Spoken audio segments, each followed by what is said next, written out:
Thank you so much. General. No one's had. Is it resident now? Always have. It's at 6:04, so yes, we start. Who's anybody else missing or are we all? We've got Casey. Hi. So we're good. Okay. Okay. So I'll call the meeting to order at 6:04. Thank you.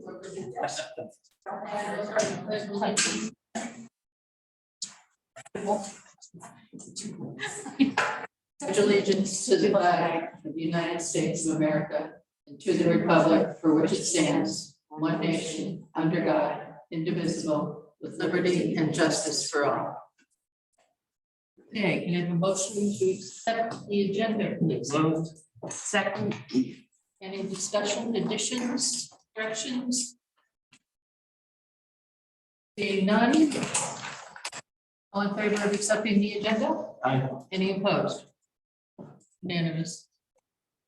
All right, can I have a motion to approve the minutes of March 15th? Moved. Thank you. Any discussion? Okay. All in favor? Aye. Any opposed? All right. I don't think we have any correspondence. So, and I don't think we have any reports. Unless there's an update from the, we'll start with the Board of Ed since you all are here. Yeah, no, we'll let you just get into the meat of it tonight. Okay. I would say though, thank you for getting it up on hybrid for these meetings. Yeah, it took a little bit, but we got it. And for selectmen, got anything for us, Rufus? I don't think we have anything. I think we're.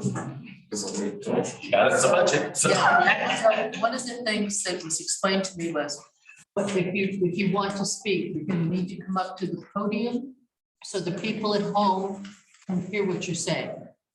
And we've got to be careful not to talk over each other so the people at home can hear us. So you're gonna wait, Rufus? We're gonna wait. Okay. And Barbara, anything from you?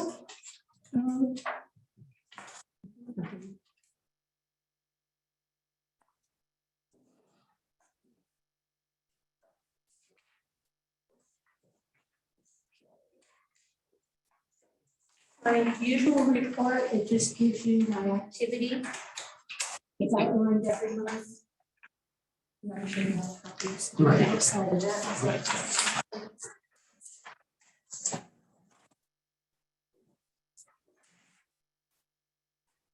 I did put some revenue highlights on the bottom of the report, some expenditure highlights. The home repairs in Swift House is just a repeat. I just want to keep it on everybody's radar.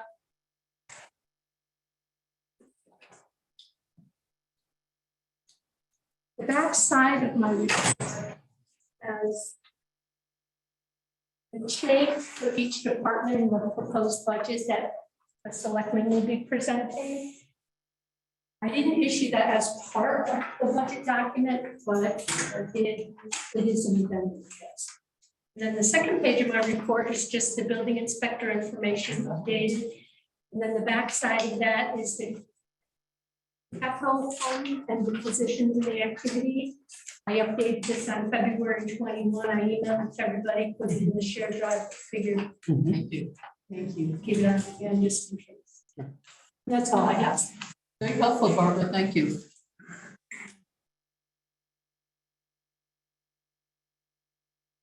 All right, so Board of Selectmen, we're all waiting up to you all in your budget presentation. Fantastic. Just think I put together a slide, but I'm not actually logged into Zoom, so I guess I won't show that slide, but it's going to be good for my notes. So Barbara, do you want to, is there anything that you want to open with, or do you want me to just hop in and you can jump in and fill gaps?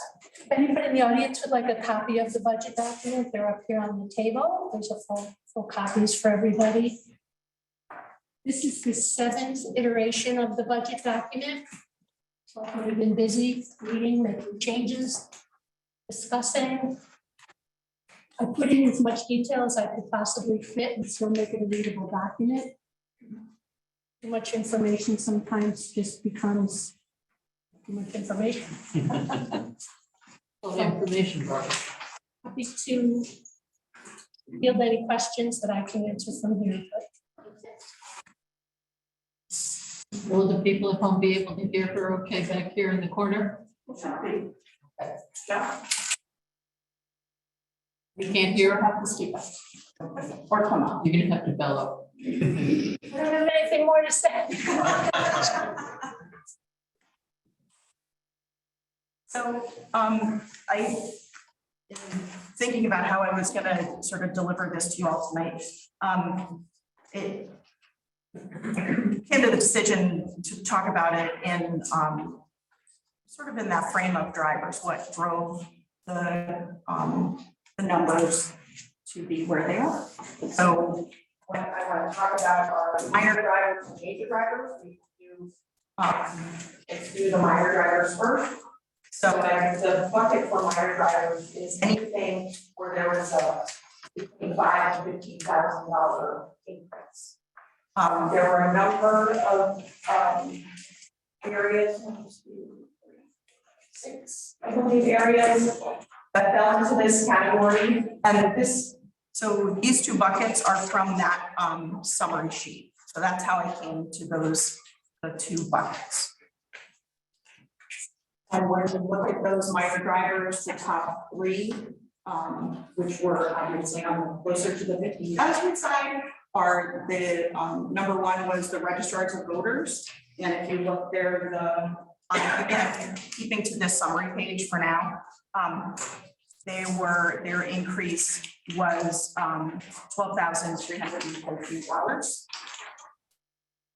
And if you want, do you want to go piece by piece as I walk through this, or do you want me to just go through the minor drivers and then we can? Up to you. Whatever you want to present. Okay, so let's just go through the list. I think that'll kind of give a good summary and then we can drill down. So, so that was the registrar of voters. The next minor driver would be social services, which is down towards the bottom, which was 11,358 increase. And then the third was the KCS ball field maintenance, which came in at $10,000. Other minor sectors were, other minor sectors for the accessory, hidden weapons, and public restrooms. When you go and look at the registrar of voters, you can see that they have a big number for their fireproof filing cabinet that they need to purchase. They did add hours in anticipation for a number of things. The municipal service year, what we're hearing from the legislative process for the bills, I think there's still 3 bills for early voting. But what we heard from the Secretary of State was that they are focused on implementation for this coming election. Asked implementation to add her preference is 14 days to early voting. So that's going to make for many days where, you know, either election workers will have to man an office or. Jean, your voice is fading in and out on the. Oh, sorry. Stand at the podium perhaps. Sure. Thank you. Could it be from 6 in the morning till 8 at night for 14 days, the preference? Yeah, they haven't drilled that far down yet. And so that she specified that it's early voting in person at the town clerk as opposed to dropping off. Yeah, there are specific pieces to the there's 3 different bills. Okay. So they're different guidelines and requirements that we would have to follow, all municipalities would have to follow. So they're just adding in some hours to hopefully accommodate for that. But again, we don't know. So we don't know Beyond if that, we early don't know. voting maybe, you know, days that were open during our business hours versus polling hours, which are earlier. Right, and I don't know if an extra person will be needed. It's just too early. I would think in the next probably 2 weeks, they hopefully get whittled down to one bill instead of still having 3 in proper. Right. So that was, so those were the major drivers for the register of voters. If we go to social services.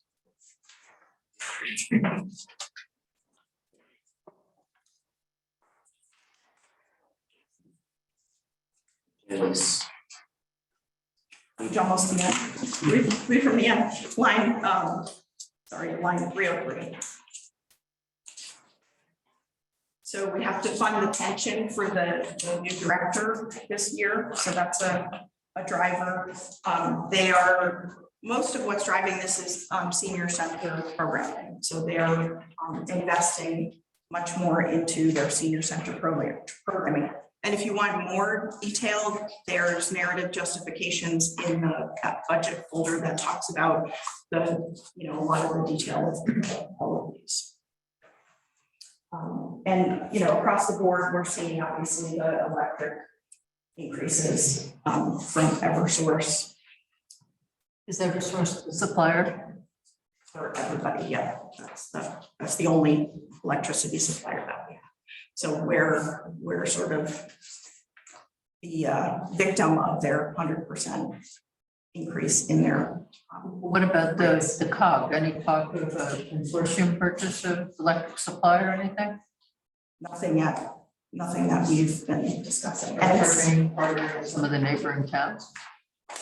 yeah, I would have to talk to, you know, we'd have to have Joyce look into what, because we have a municipal, right, our municipal account. It's not like a residential account, so there may be limitations on what, you know, how much flexibility that we can do to sharpen those. I suspect it's more as opposed to less because it's a bigger. The third driver is that KCS, the KCS ball field maintenance, which is on the next page, line 355. And again, this is just continuing.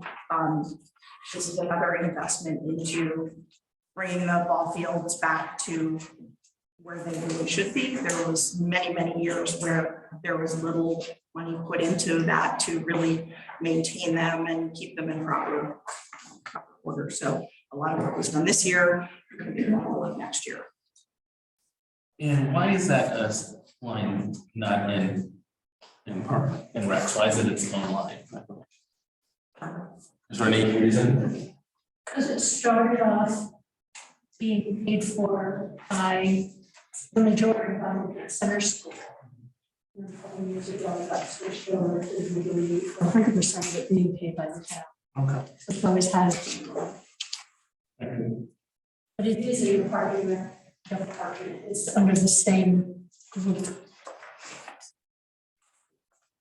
Of Park and Rec. Rec is category E, and it's category. So That plus, so there were other drivers under the assessors line.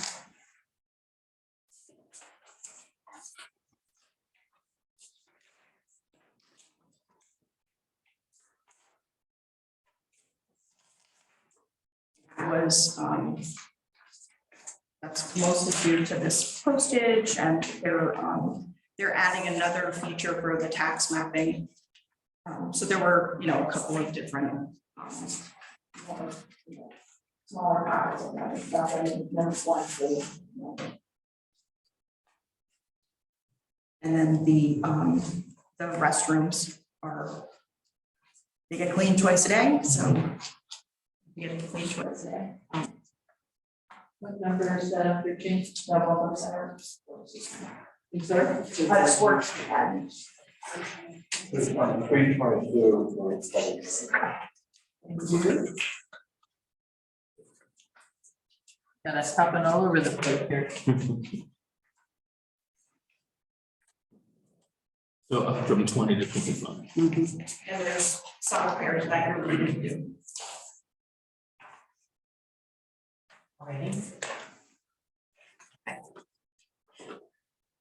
Sorry, yes, already, yes.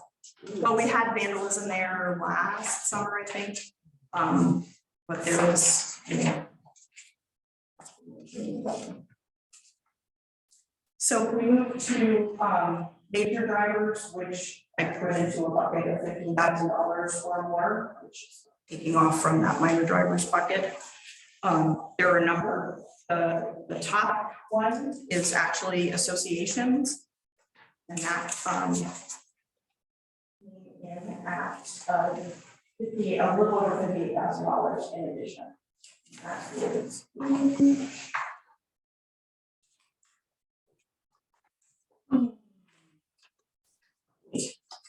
So it's line 234. That major driver is the paramedic contract.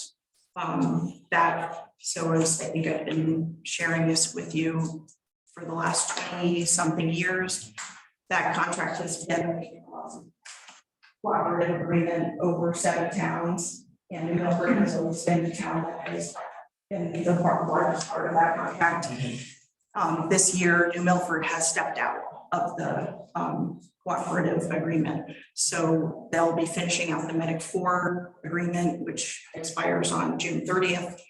And so now we're left with 6 towns. So the CEOs of those 6 towns, the ambulance chiefs and leadership of the fire departments and the EMS organization of those 6 towns all met together, and it's 2 groups a number of times. And there was a lot of discussion. Do we break up? Do we, like a town like Roxbury, that's right, very close to Danbury, they could easily hop onto a contract with Danbury or Brookfield. Same with Sherman could easily, in theory, hop onto a contract with New Milford. But at the end of the day, because of where we are geographically, we're not an attractive, or the smaller we get, we're not an attractive cooperation. So we decided that we would, for this contract that we were looking to write, that we would all stick together, all 6 towns stay together. So we set out, and really it was one vendor, Nuvance. They have a paramedic program where they, just like Medic 4, they will intercept with our ambulance and provide that paramedic ALS care. So we actually just finalized the contract today, and feel like they came to the table well. But between the changeover, losing a town, losing the biggest town, and what's happening in the profession all over the country, there is an incredible shortage of all EMS providers. It seems to be more acute in Connecticut. When you look at the trend lines of licensing over 10, 15 years, it is a pretty much flat line where it should have been going up, but it just hasn't been. So in response to that, the industry has started paying folks better, but it's just at the beginning. So you're getting a lot of people who are leaving the profession. So those 2 things coupled together make us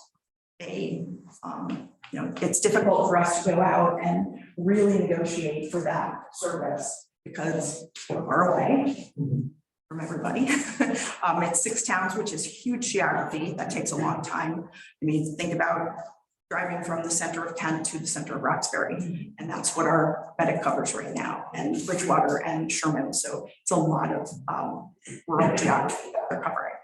This is a model that works all over the country, the model of regionalism, but it's, and we had a sweetheart deal.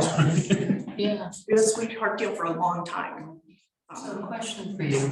So is Nuvance, I know that they're a major healthcare provider in the area. Are they the only player or is there anybody else? So the other, there are other commercial ambulance companies. You take AMR is a commercial ambulance company, but their closest hub is Waterbury. And for them to take, and all of these commercial ambulance companies, their bread and butter is interfacility, non-emergency transport, nursing home to nursing home, hospital to nursing home, et cetera. And they have a lot of contracts, all of the different, so there's AMR Bridgeport, AMR Waterbury, AMR Hartford, and AMR New Haven. So they're in those urban centers to do that bread and butter, that's what makes them money. And to take one entire asset off of that fleet that's doing the bread and butter and making the money, to put them out here for. And the contract for all 5 municipalities, or 6, is what, probably $300,000. It's not, for them, it's not a big number. Right? It's much more than that, but it's still a tiny number for them. And the call volume is very low for them in comparison to, you have AMR New Haven, they'll do 10, 15 calls a day, back and forth to. But I would assume that they're doing transport, like you were just describing too, with their different facilities, so. Right. Yeah. But for us, you look at our call volume is, just the brand call volume is 400 calls a year. If you take an average of So multiply that by ALS. 6, it's right. No, you have to actually divide it. So average is That's the about, big number. so ALS calls average about 5%. So 5% of those calls are ALS calls are where you would have a paramedic. Right. And then you take that, so it's 20, that's 20-ish. So there's not enough scale for them to locate, an ambulance in somewhere in the region, closer, that there would be enough usage to justify it. is what you're saying, right? It's a lot of money to Right. take that asset out of your fleet Right. and just place it over here all the time. Not to mention the staff. Right. Yeah. So the next, But and again, sorry, but as New Milford is doing it on their own, you're saying, right?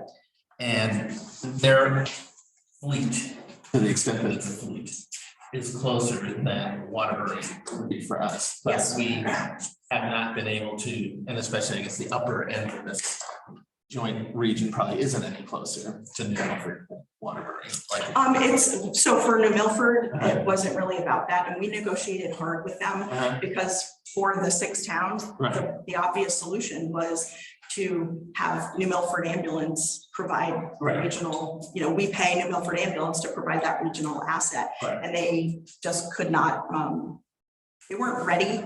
They also did not want to, there's some risk for them, and they just sort of about they're working with their ALS organization for their town. Their call volume has gone up a lot, and they're just not ready and didn't want to take that risk of really becoming, overnight a regional service. Would they be open for discussion in the future, you think? I think that, I think they would have to be, because they're the one ALS player in the area. And obviously, they're sort of that hub of all of us. That's why this has been such a frustration. And we did negotiate for New Vance because their headquarters is obviously out of Danbury Hospital, but we negotiated in the contract that their hub will be New Milford Hospital, because if we had a paramedic coming from Danbury Hospital all the way up here, that's not going to work when we need a critical care paramedic.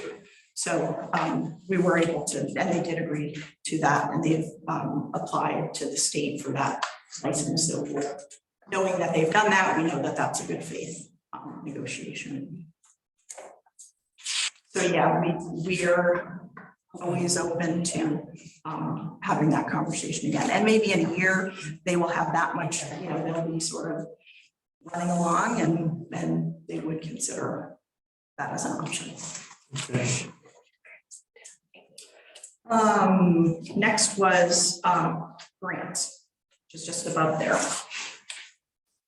So if you look at the column on the right, there were a number of instances where these different organizations received a pretty fair amount of ARPA dollars from the town. And so that came into our decision-making factor So is the ARPA in these numbers or is it in addition to this? The ARPA numbers are not in here, Right, so you note it, but it's not, right?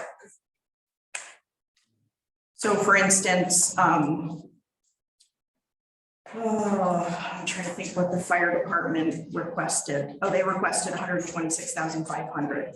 But knowing that we gave them $80,000, we felt that one of the places that we could cut, because we're trying to really sharpen our pencil and bring you our best effort. So we were able to, we felt that we could cut $6,500 out of their request. So the 120 reflects is 6,500 less than if they had not gotten ARPA. No, it was their original request for this budget was 126,500. But in light of them receiving the ARPA money that they received, we felt that this was an appropriate place to shave off a little bit. And the same with, you see the notes that were provided in there.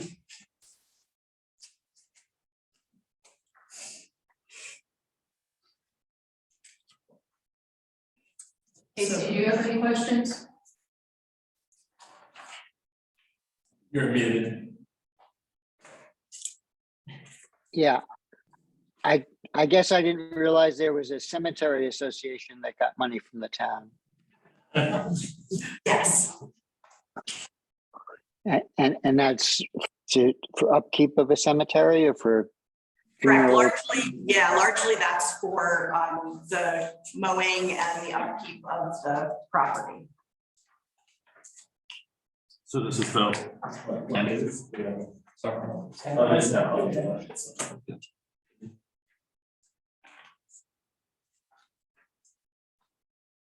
So the next, number 3 in the bucket of the drivers was Park and Rec. So if you go to line 3024.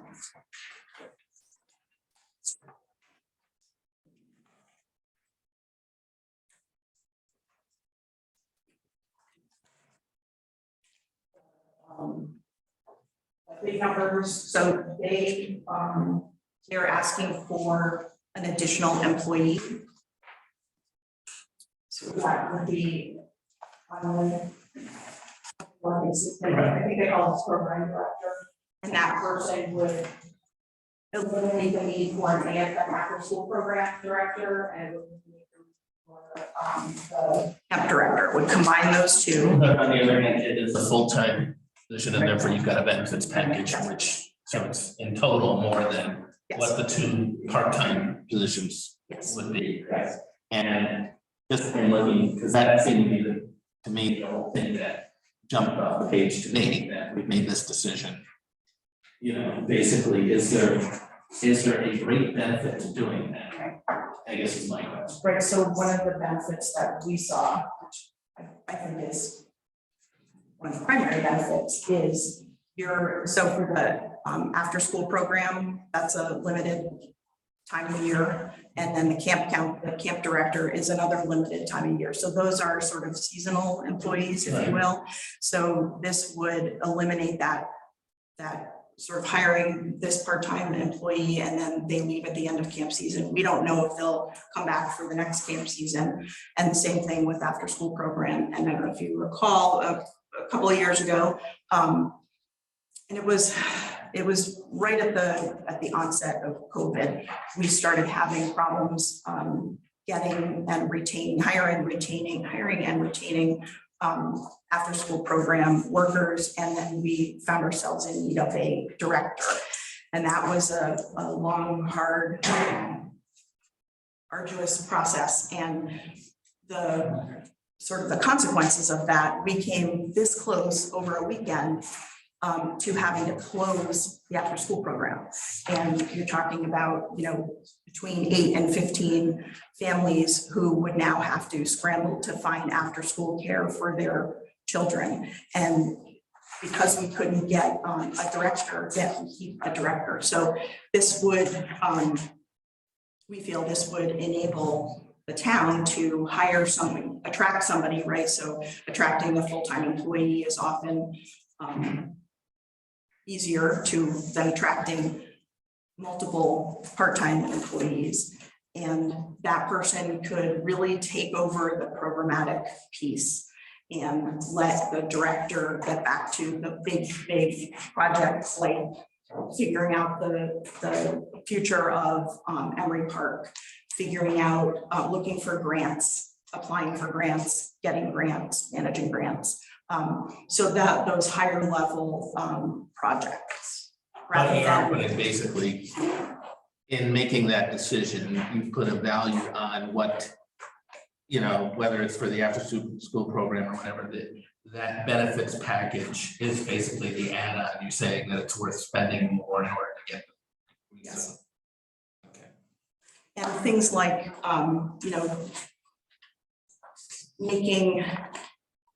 availing the director of, you know, using his time better than having to run the after-school program. Not that that's not time well spent, but if we had someone in place that was a full-time person, there'd be less concern about him, about those types of programs that, you know, that there was a long time where that program was very sort of fragile and unstable. And if we were going week to week, do we have coverage for this week? Do we have coverage for next week? I think Joyce went a couple of weeks and actually provided a little bit of a backstop there. So that was and again, I think reading the detailed narratives of all these different departments will be helpful for you all. Because there was some good information. See, childcare has always been difficult in this town. Yeah, there's a big bill Yeah. before the legislature about that. And for the summer, how low? What are the numbers? Do you have an idea how many families participate? I don't have a number that is here. That's okay. He's on Zoom, it's on Zoom. He's on.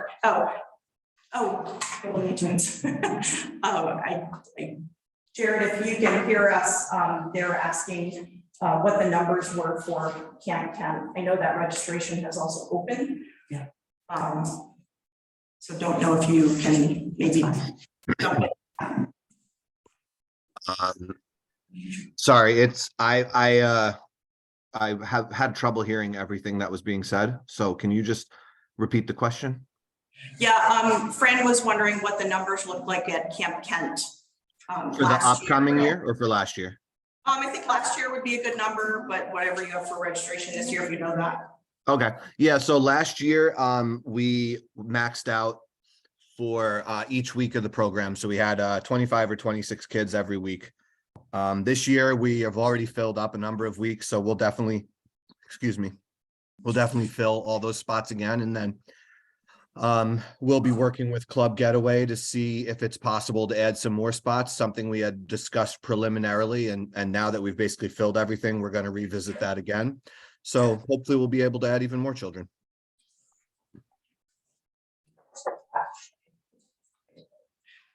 So those were the top three major drivers. Other drivers, so you'll, as you flow through under planning, zoning, building department, and inland wetlands, there's a big project that they're hoping to implement, which would be online permitting. So they have chosen a software company. The implementation cost is $12,000. The annual, so it's another what's called a SaaS, software as a service delivery. Those annual costs would be $18,000.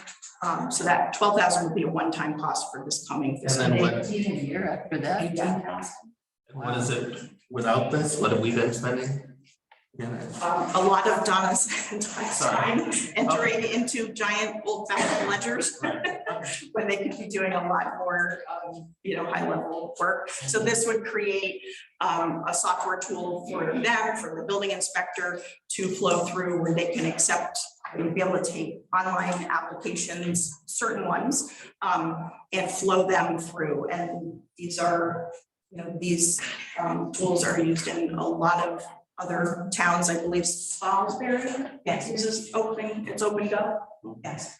So there's a number of towns, and they were also able to take advantage of a volume pricing agreement that the CROG, which is the COG over in the Hartford area, they sign an agreement with the vendor, and so that pricing is available to any municipality in the state. So a question for you, could you tell us who the organizations are again, who would be using this? You said the building inspector? Building inspector, planning and zoning, inland wetlands, not inland wetlands. Okay. No, the rollout will be building first.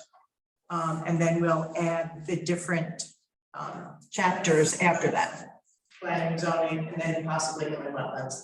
But it's mostly the building that will be doing it at the beginning. So, yeah, I apologize. So 75% is slotted into the building official category. You can see it over on the right in Barbara's notes. And then 25% is under the planning and zoning.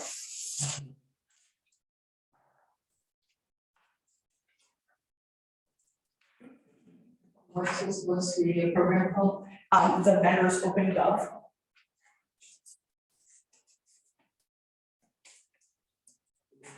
It's gonna be a game changer. It's what it is. Other drivers in this major driver category, we increased our contingency. It's been at the same, and I remember, lost track of where it is in here. You remember what line it's on the contingency? Oh, there it is, 246. So we increased it to 25,000. Some of the thinking was there was discussion of a longevity program for employees where employees who were with the municipal government for a certain number of years might get a longevity bonus. Rufus had brought us that. And the benefit of that is? For retention. The model that Rufus had mentioned was Milford, but they no longer, they actually retired the program. So I don't know like, I don't know any of the smaller towns that use that. It was prevalent in education for quite a while. Most of the contracts have sunset longevity at this point in them. And it's basically $15,000. And that's just all of contingency. And there wasn't really any for that. Another driver was the resident state trooper. So that was, we went back and forth. Andy Yosef brought us a request to add full funding for a second trooper. So we did a lot of number crunching, a lot of number crunching. And what, in lieu of that, adding a whole second trooper, when we looked at the number of overtime hours that we pay for whether it's a requested overtime or overtime that Andrew feels is necessary for, if there's a big increase on a weekend or something. I thought that instead of doing it sort of on the fly, that we should plan for these hours. So I built this model. But you have not doubled the number in the process. Oh, sorry? But you haven't doubled the number out. No. We added, I believe it was 400 overtime hours. I don't have that document in front of me, but I think it's in the folder. Yeah. So but it's about $16,000 is the increase, right? I'd have to. I'm just looking at Just the difference between the two numbers. But that would also take into account the regular resident trooper increase, right? Yes, the contract, right. Yeah. So I just got logged in Google Workspace. So I think that's going to be a good sort of stepping into what the future may look like, where we can ahead of time plan out over time. Andrew and I sat and went down to the, okay, let's look at the course of a year for the calendar. Let's look at Memorial Day. Let's look at July 4th. Let's look, so we went holiday by holiday and what we're doing now, what we think can improve, but then also being fiscally smart while trying to give a little bit extra coverage. And that basically entails another trooper part-time, I mean, who works, it's not Andrew's time. Correct, it's not Andrew's time. We don't really talk about it as a part-time person because what we Because it's would, not, but it's a contract. there's no contract. All it would be is we would request Gotcha. over to the troop through Andrew we would like a trooper for 5 hours on the Saturday, Sunday, Monday of Memorial Day weekend. And they put it out to all the staff and somebody takes it. Generally, they take overtime. Right. Nobody usually passes up overtime, but they are, their numbers are very, very, in a 20, 25-year low right now. But it's likely that it would be filled. And if it's not filled, then it's not filled. There's nothing, we have no backstop. There's nothing that we can do about that. We did recently, just as a point of information, receive 2 speed enforcement radar guns. So he'll be using those, and the other one will serve as a backup, but also will be able to have another trooper running speed enforcement elsewhere in town. So it was just came in and be deployed shortly. Can you talk about the community house, which is almost $20,000? Yeah. You want to right there? So right now, the food bank is split up into a room where folks can shop, and then there's a little sort of, it's not a shoppable space that is divided by a wall. And what the social services director would want to do is to have that wall removed so that the entire space can be used for shopping, because right now it's pretty tight for, any more than a few people to be in there shopping at one time. And because Park and Rec was able to move their equipment out of the side closets, they have equipment in some of those side closets downstairs, the social services was able to take the sort of backstop and supplies that are usually stored in that other room and largely put them in the closet. So they would like to be able to expand that without, they had talked about originally expanding the wall out, but it was just, we couldn't find value in expanding too much. So we're just trying to carefully expand. So that's. Where's the wall to the big room, or the wall that comes in where the walkway comes in from? The wall, so if you're in the food bank, you're looking straight ahead to the south, I guess it would be, it's that wall. So into the big room, No, not into the big room. into just the little hallway, that's. Yes. Oh, I thought that's what we're Not into the hall, it's the 2 rooms in the food Yeah. bank are gonna be, that wall is gonna come out. Yeah. It's not getting moved, that whole wall will be removed. Yes. That's what I was trying to say, but not well. So it's a big. The $15,000 increase is basically from this year is basically for that light construction. Yes.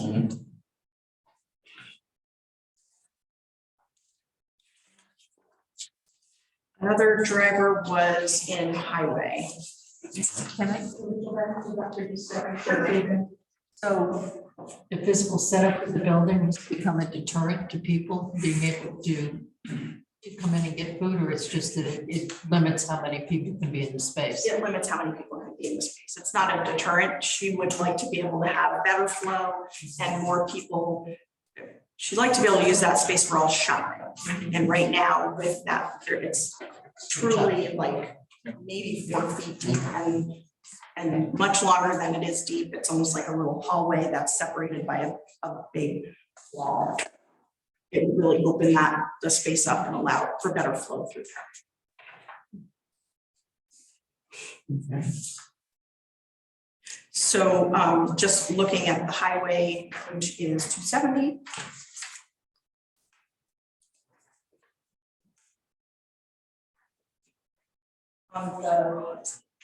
Some of the, the big drivers are, what do you think? Fuel, electricity. There are now 3 employees that are taking the health insurance opt-out, so that's part of the reason for that line, as you can see in the notes that Barbara gave. That's cheaper than buying them health insurance, right? Yes.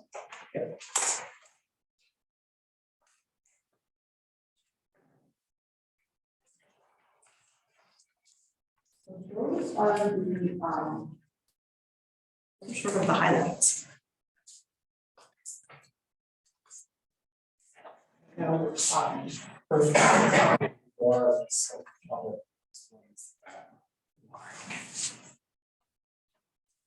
Under highway department.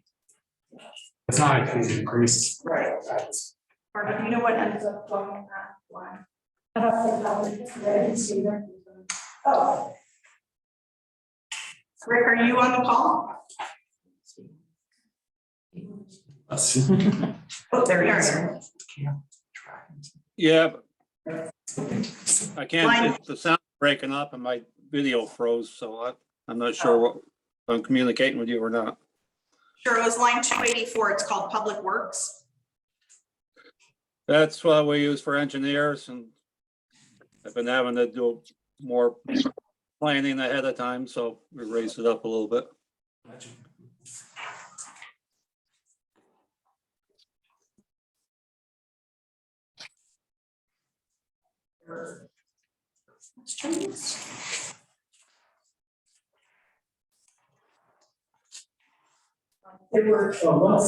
It's not even, but EMS staff, what do we? So that's the reimbursement that goes to the pay the EMS staffing company. Right. That's what they it's been proposed for last year. Just two other brief pieces I want to bring to your attention. We're sort of in the middle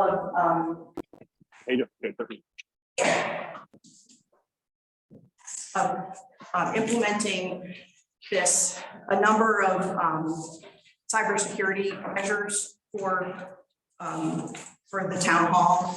And that's all sort of leading up to our ability to be eligible for cyber insurance.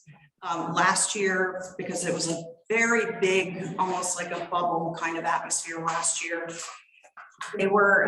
even though we hadn't done any of these things that we're required to do, we were able to get a cyber insurance company to write us a quote. That quote last year was $14,000. I expect it to be higher this year, but we can't get a quote until we implement a number of measures. So And the 20% increase in insurance, on the insurance line, basically reflects that. Yeah. So it will We be have no higher idea- than that? Yeah, we have no idea what it is, and they won't write us a quote until these measures are implemented, and you probably. Yeah. Mine went up 35%. And so Kerma doesn't underwrite this because of what has happened in the industry. They have insurance companies that they work with, but they don't do the underwriting anymore. I think they stopped that 2 or 3 years ago. So it would be a separate insurance company that they would recommend. They probably, have a short list, and we would get.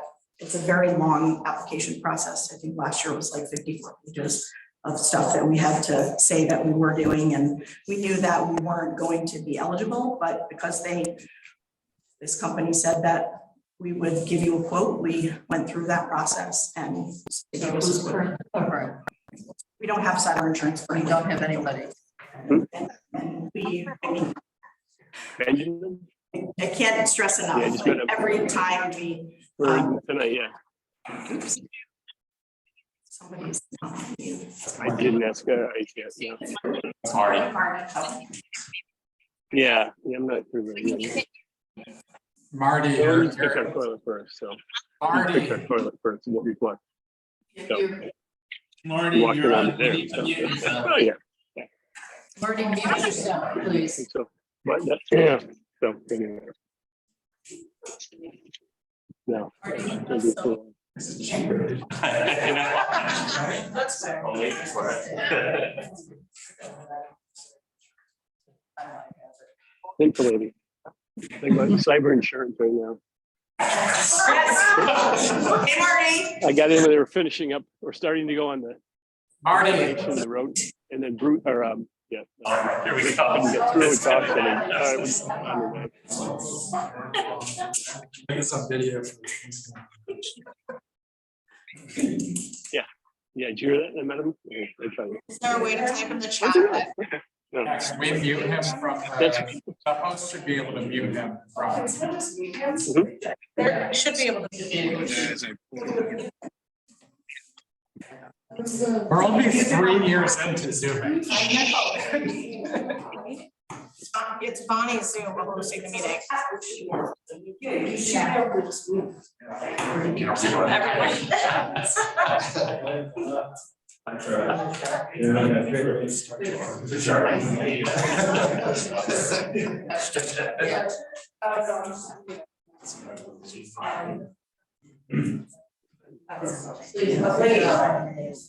Mike, you got me one? I got you one.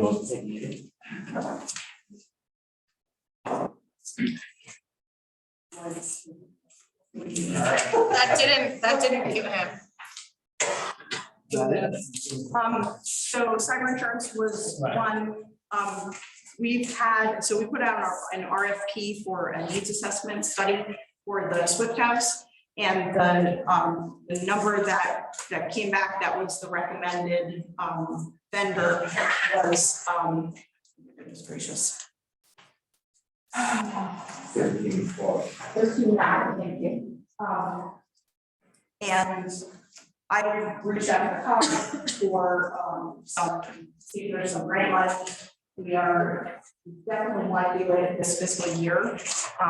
But if it doesn't, if we're not able to have it happen this fiscal year, we may That you need before you can go out and do any work on this. right.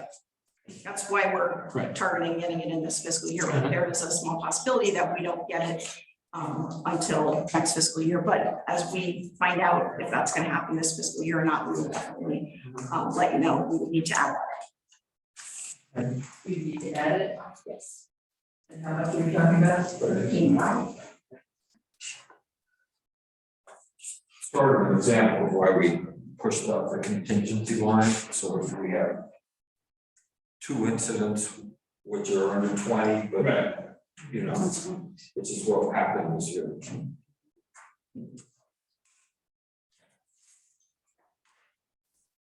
So that's it, huh?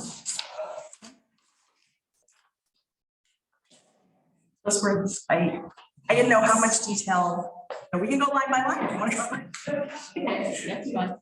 So does anybody who's on Zoom have a question for the Board of Selectmen regarding the budget or comment?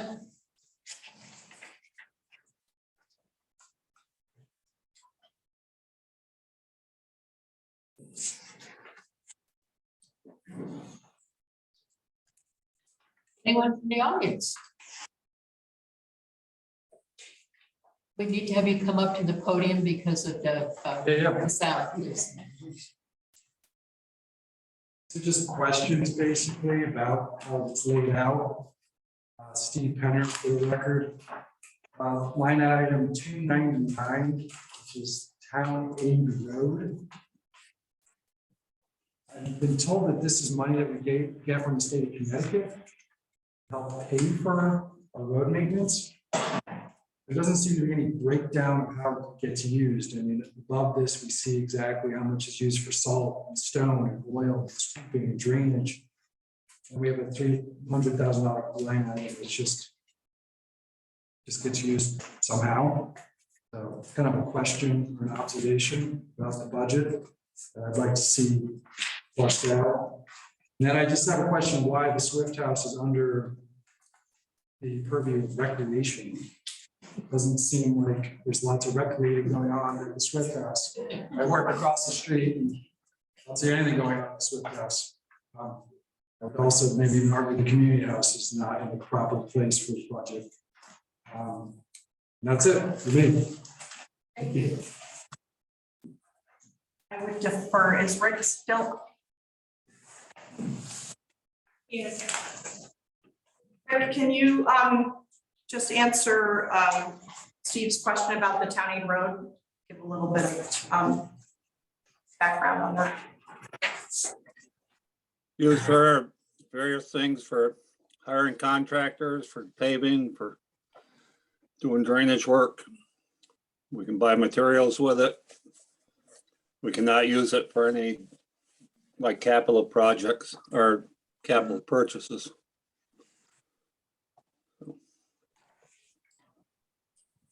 And Barbara, and so therefore there's a corresponding inflow from the state somewhere in all of this, so it kind of nets out, right? Okay. So I guess to Steve's question, is there a reason why it's its own line item versus being? Yes, because we have to show that we've spent it, that is one line item that gets heavily audited. It's required by state statute, so it has to have.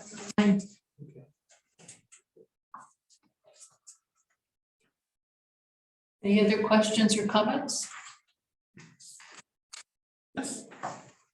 When can we ask questions? Absolutely. Absolutely. It's gonna give you your turn. I guess my only real question, I mean, when I read through all of this, you kind of have a tale of two budgets, right? You know, you have basically, you know, you've got a Board of Ed, which is flat. You know, obviously, and deliberately so, and fortunately so, and including, you got Public Works, et cetera, which is pretty flat, you know, and we've got one area, you know, as you either call it the Board of Selectmen or General Government, those two, where if I'm a townsperson and just looking at this document, that's where I'm gonna have the question.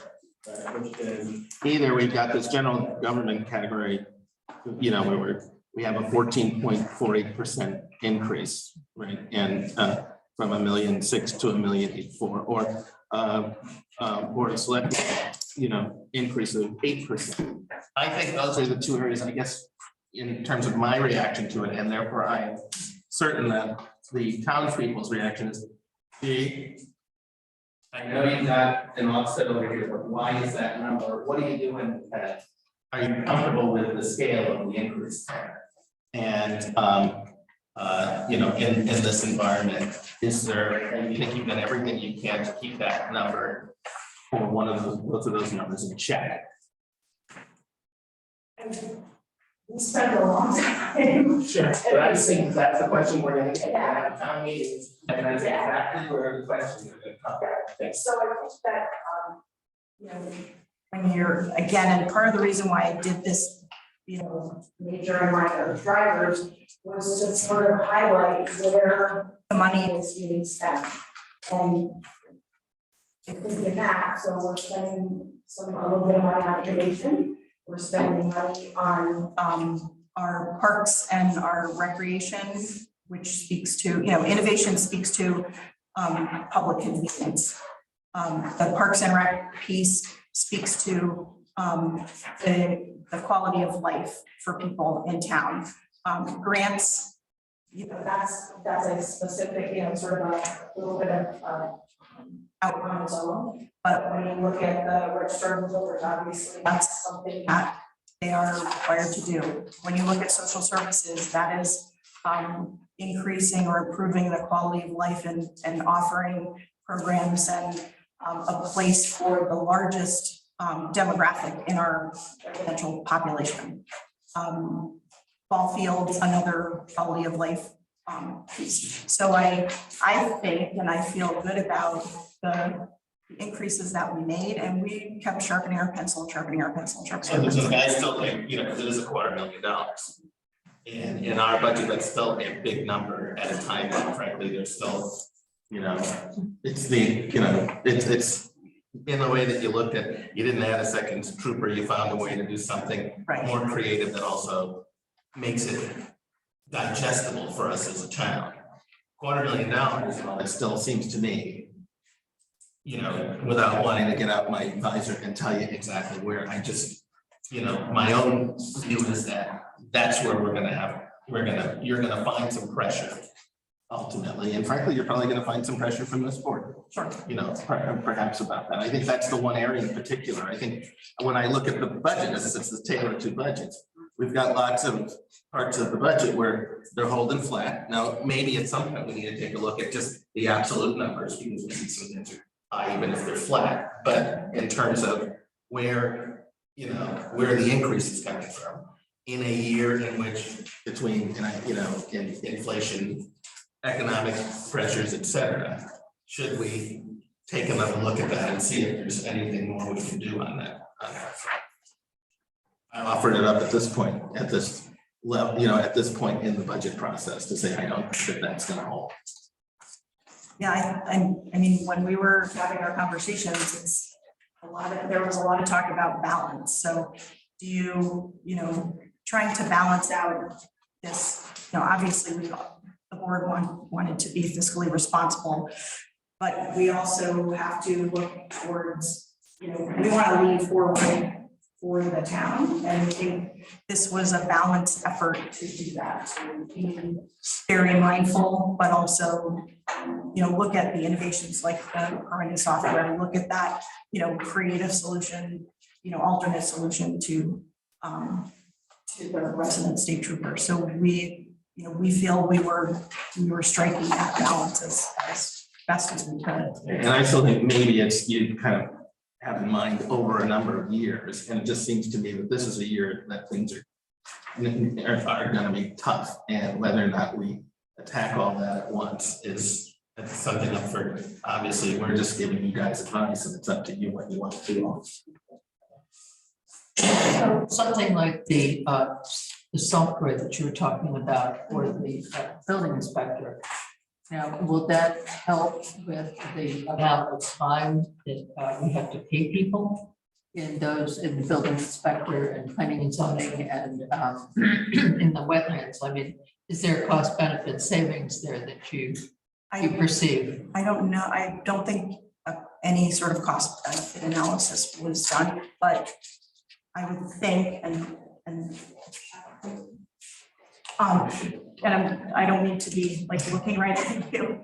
I should probably get here. But I know that Ty and Donna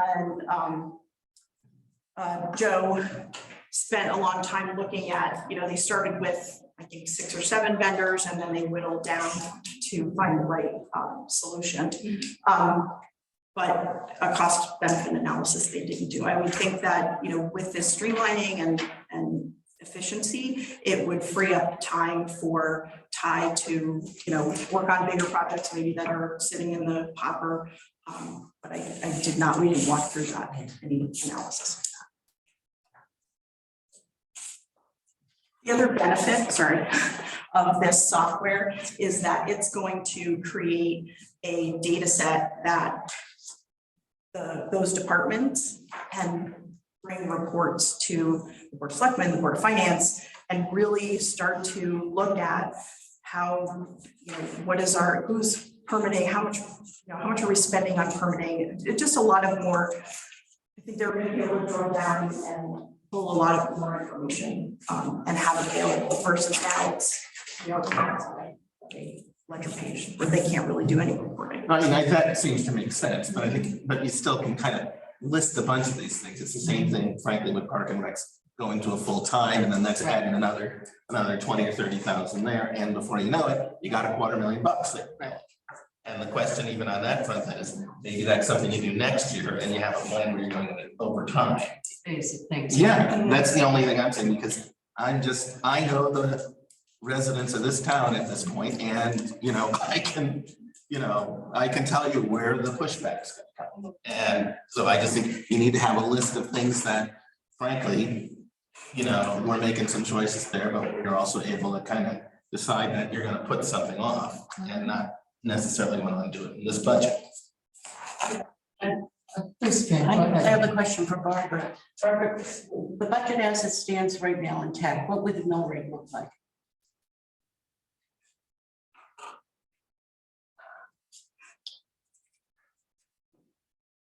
Without adding anything in at all from the undesignated general fund? Correct. It would be 20.22, Okay. an 8.87% increase, 1.65 mils. And as you said, that's without taking money from the end. son.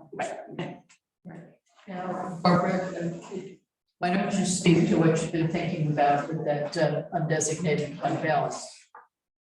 And what the benefit of that would be? Well, my design for that would be to not go. Speak loudly so everybody can hear you. My design for that is to not issue any debt service for the streetscape and to pay the existing expenditures for the streetscape from that fund. We have enough money to do it. It won't deplete the fund in any way. And I just think it makes more fiscal sense to not issue debt when we don't need to. And you can always do that down the road. Correct. And what kind of cost would you be saving? What kind of cost avoidance would you be seeing there without? Well, you wouldn't be having to pay for paying the any debt? interest on any debt. Right, but what kind of And rates interest have rate, moved too, yes. just to give us a I don't ballpark? have that available. You want to do one of these for us? I don't. There was Just looking for an order of magnitude, you know? there was a question on the chat. If you have the chat window open. Yeah, can you hear me? Yes. Joe. Hi, Joe. Oh, okay. Yeah, it's kind of a delayed question that, well, for the Board of Selectmen, Jean or Rufus, I was curious about when the annual report would be released. I know last year it was completed in January. Now, that report, I would think, would give a lot of information for the Board of Finance to arrive at some of the decisions because of how much you know what the different departments had done in the past year as far as their numbers. You know, is there any date that it would be released?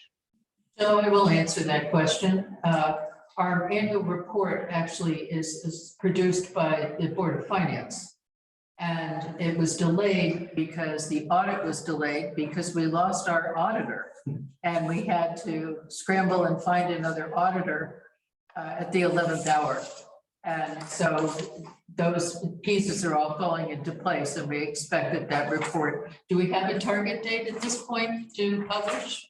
The only thing I have to still put in is Barbara's report, which I just got last week, so Okay, by the so end of the it's weekend, it close. should be done. Super. But part two of this question also here, I think using, would we benefit from seeing it? We've seen Sure. a draft, right? So Right. we, just so, you know. Excuse me, the annual report is different than the audit. The audit is already available Right. on the town website, has all the information. Right. The annual report only takes 3 or 4 schedules and the management discussion analysis out of the audit and puts it in the town report. All that information's already on the town website. Right, exactly. That's Everybody got it. Yes. But it was, So we haven't seen the package thing, but we've seen all the components of it, just so you know. Yeah. Well, for example, I would think that would it would give you a clue as to what how many campers would have been in last summer in the camp, and how many people are using the food bank. You know, I don't know where that information would be. I mean, if it is available now, it's on the town website. well, we expected it'll be published within the week. But we've seen the draft. Yeah. Oh. Well, that was my question. I was wondering if the Board of Finance had that information available already. And you do, you said, yeah. Thank you. That's a good resource to commend to everyone, not just the Board of Finance, but to all the taxpayers. Absolutely. Yeah.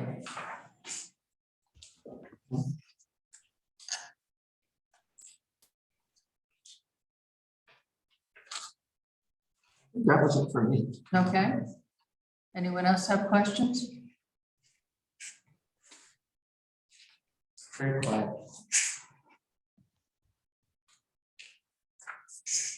Casey, any questions?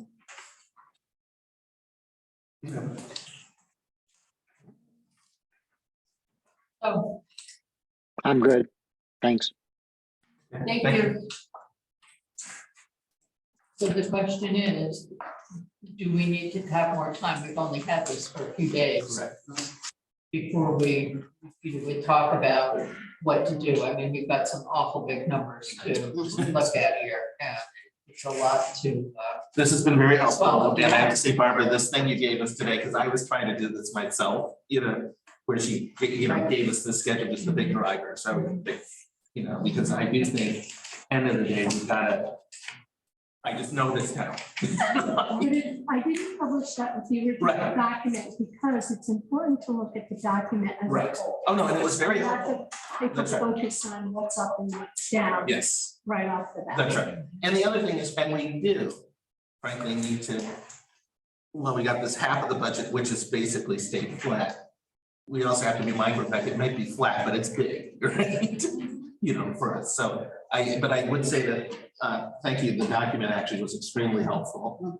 And, I was able to get my arms around what you guys are trying to do. It really was quite helpful and well presented. I would like, by the time we get to the end of this process, there's some things, I think it's harder for townsfolk to kind of, when you look at this, to zero in, and if we can do some things presentation wise that might help them, that would be a good thing. And you can do some, some comments, observations, suggestions, which you can take or leave, but I do get that a lot from folks. Just say, here we come, end of the year, all of a sudden wham bam, and it's hard for them to kind of, we spend a lot of time with it, the average person in Kent doesn't, and we can do some things to make it a little easier. Yeah, and slicing and dicing it different ways. I Right. mean, we've tried that before.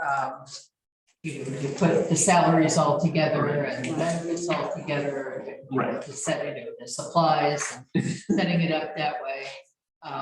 And it didn't, I don't think it made a heck of a lot of difference with the. Well, that's what this does. Yeah. This is. That's right. That's why you do that. Yeah. Is the other presentation That's that gives you wages and salaries, et cetera, grouped Right. differently instead of by department. That's Right.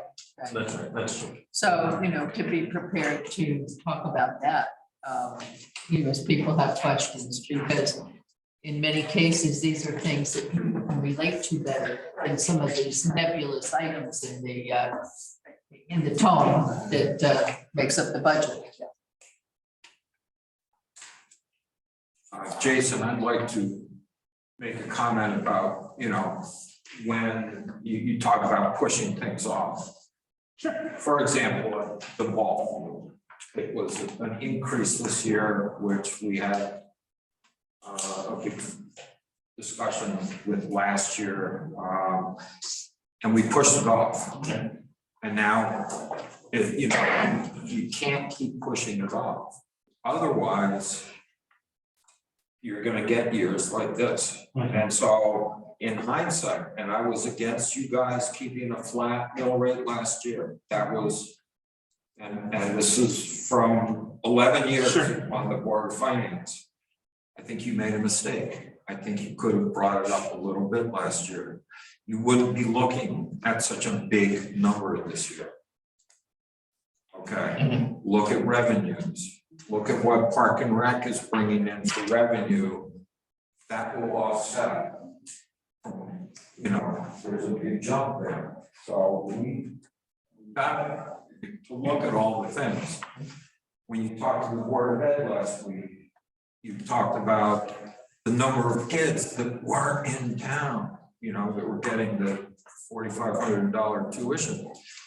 You should have asked the question, how many kids are brought into town by parents who work in this town?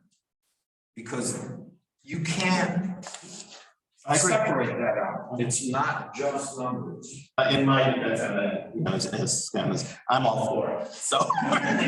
I know what things are the intangibles, which are very important, so no, I completely agree on that. But on the ball fields thing, I agree with you that, I don't think that is a material amount of money. But I do think on the other hand, you could easily pay for that if we didn't go to the full-time equivalent in Park and Rec, and we had 2 part-time, since you can split that job anyway. And you get both, you know, you still budget wise, you get a benefit. And you're still gonna have coverage, just in a different way. So I just think, again, I'm gonna defer to you guys eventually, but I'm raising the concerns because I just think that that's what our job is. No, but it, you know, Yeah. I agree. Are people still Laura, come on up so we can hear you. second meeting? So Laura Hanson, again, and I wanted to comment specifically, so I was on the Park and Rec committee as the lay town person to help hire the new Park and Rec director. And it was a really interesting process because we went through during the hiring process and took our best candidates and showed them the state of Emery Park. The state of, well, and I'm not a facilities person, so I really, you know, didn't know what was gonna be there. But in seeing the people that were interviewing for the positions, the person we ended up with is really great because he's not just someone that can direct programming. And I don't know if you're aware of the partnerships he's creating with the private schools in the area to build more programming. And what I've seen preliminarily, and I think he's only been in the seat 9 months, he's probably doubled or even tripled the amount of programming. But the other thing I wanted to say in the position, because I've seen the part-time people he's brought in, I think actually if we're able to secure quality people in these positions, it'll reduce our long-term costs because we will be able to do maintenance on things like Emery Park that won't have fallen completely by the wayside. When we were interviewing, he actually had to jump inside of Emery Park and like on his interview, we're like, can you move this and do this? Because it hadn't been shut down properly. And things were breaking because they were not done properly. So I think we put someone in the seat who's really good and understands the maintenance side. He understands how to create programming. And I believe based on what I've seen, obviously, you know, it was all prospecting. When we hired him, we didn't know how well he would do, but I would say he's done a fantastic job in managing from that seat and bringing somebody else in who can continue to grow summer programming. I think is going to be huge, right? They've opened up this, we partnered with Mohawk, we're partnering with Warren, the Warrentown Beach. We're going to have access to programming there, the private schools, and he's only one person. So I would just say, again, as someone who's very active and has only had a little bit of line of sight into Park and Rec, given what we've seen in the past 9 months and the opportunity to create more programming, not just for the younger people, for the middle-aged people, for older people, I would say Park and Rec is something we should definitely be investing in, given all the opportunity. Look at all this land we have around us. I don't have a rail trail. I have to go to Millerton, or I have to go to Amenia and Wassaic to bike. We have all of this great land, and I think there's a big opportunity, but we need more, not just more people, but more qualified people that are invested in creating what that future is going to be for recreation. Because I think we all left the city because we wanted more recreation. We wanted the lakes, we wanted more access, but we got to have people that can help facilitate that. And one person, I don't believe is going to cut it. So that's my 2 cents on that. I second that. And just to say something else about Park and Rec, you know, when the previous Park and Rec director left, nothing happened. I mean, everything came to a screeching halt. So, I mean, there's a real ramp up going on too. But at least I'm very impressed with him so far. I think we're having to balance the Yankee way of doing things, which is, but we've always done it this way, which Northwest Corner is especially good at. Yeah, and also prep for growing the town. I mean, we are one of.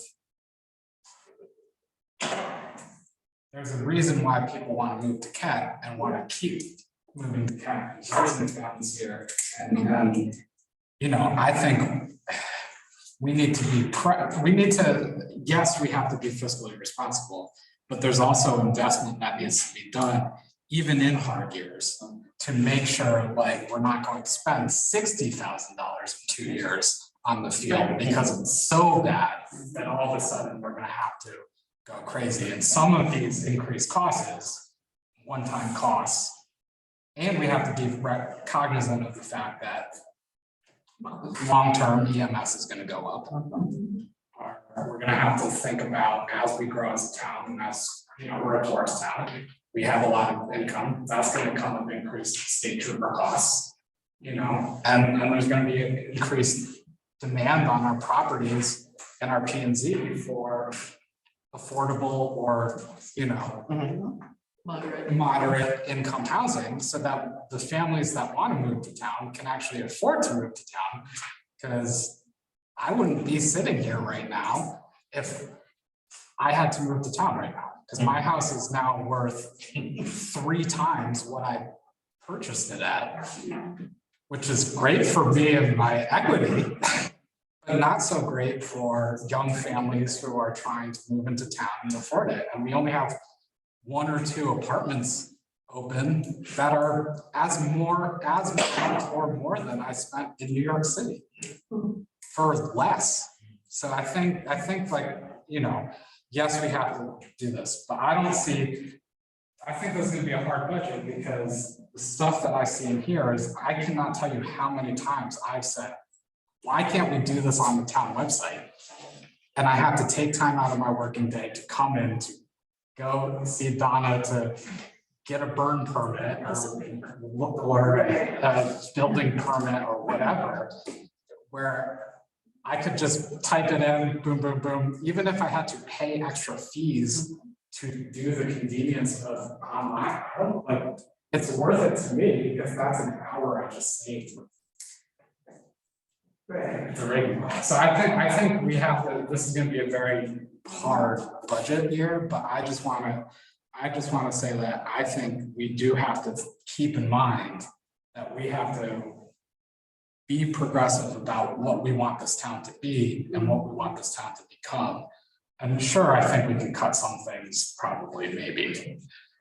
But I don't want to make it so that we're cutting things now and we're just going to screw ourselves over later.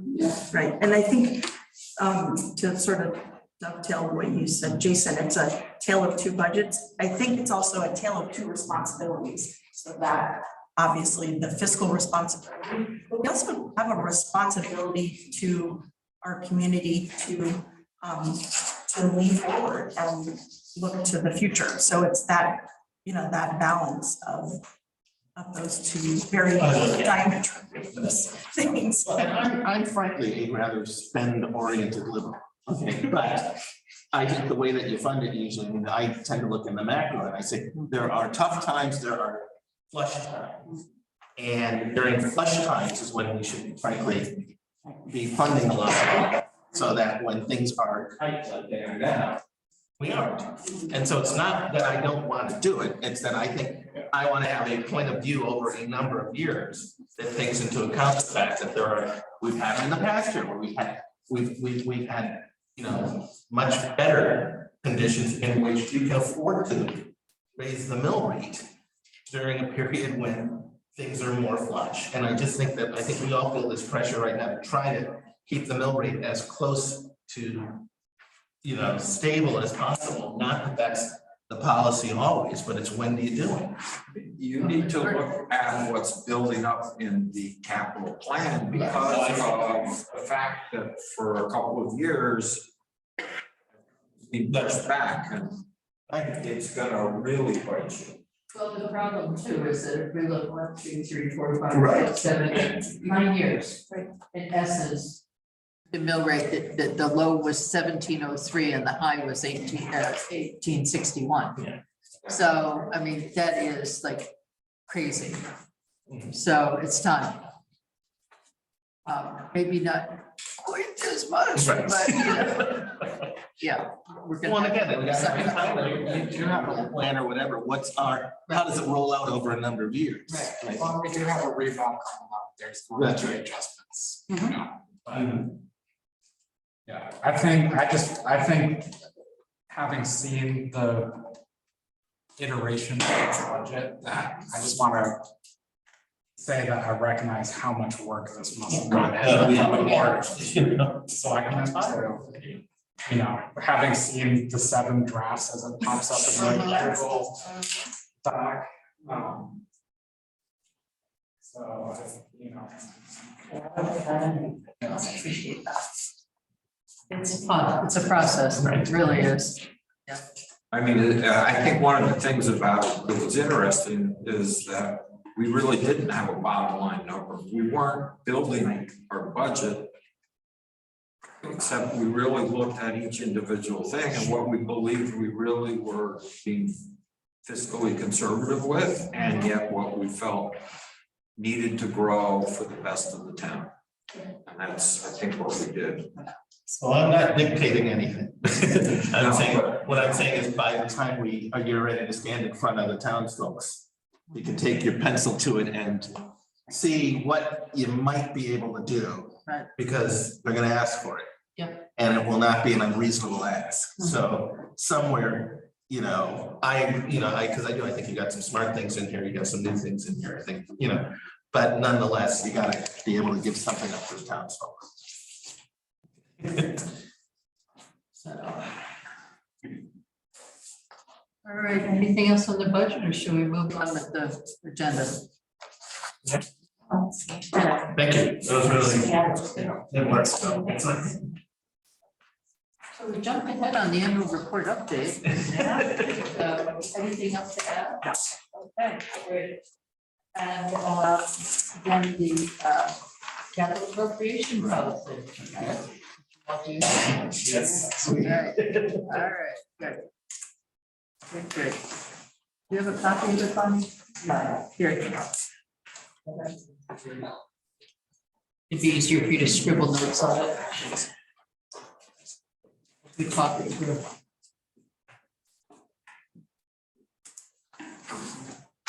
So, anybody have any general observations, or do you want to just go through paragraph by paragraph? By the way, I thought it was good. I did go through it. I had some nits more than anything. And then, That's good. right. Yeah. And then a couple of questions, which was when we talk about avoiding introducing a new capital project in any year other than the 5th year. Does that imply that once it's in there, we don't change it? And the other question I had really was on projects that are completed, where there is something left, we leave it in here as opposed to put it back in the general fund, into the general fund. Well, these are the things to Okay. really tighten up in here. Right. Yes, yes. The state statute addresses that exact question. It tells you that when it's completed, I believe that it goes back to the general fund. That's what I thought.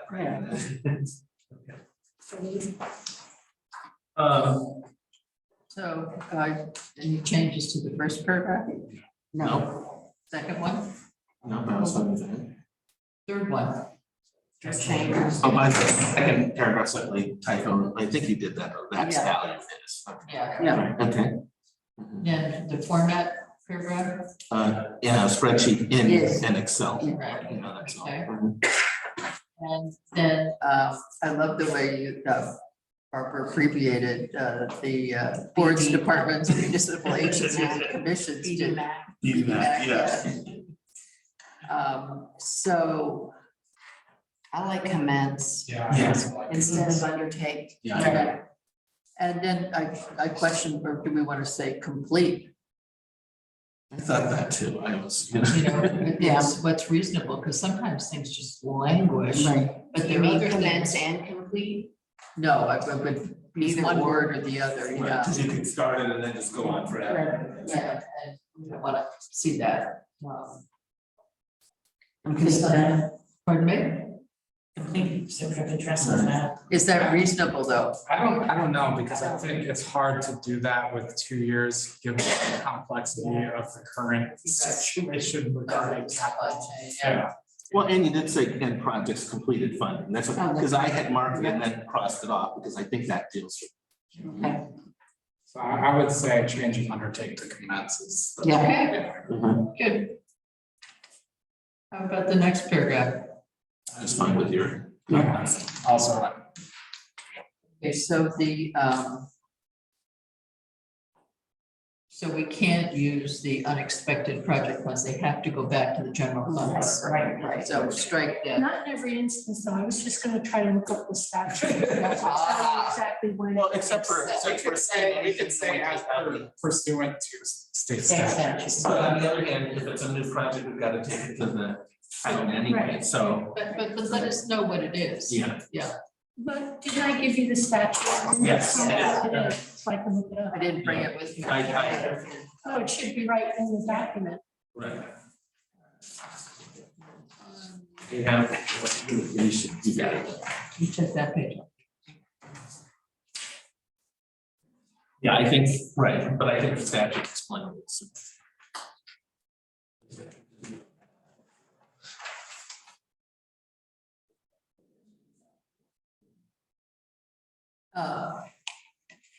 Remaining after such completion shall revert to Right. said reserve fund.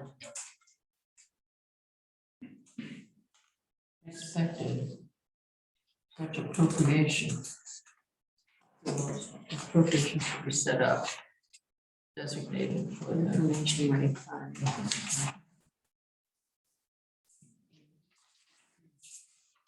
This is the most riveting part of finance. Sorry. We'll wake you all up. Sit down. It's only 3 paragraphs, I mean, 3 pages.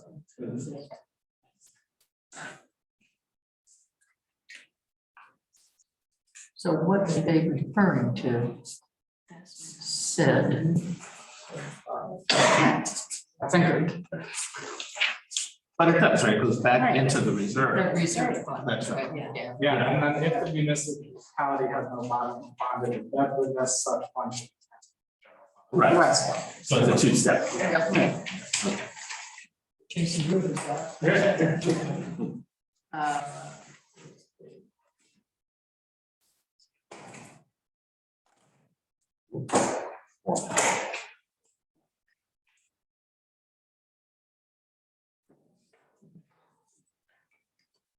Capital projects may be altered in scope only as recommended by the board of selectmen, but may not be transferred, altered, or exchanged for any other type of project.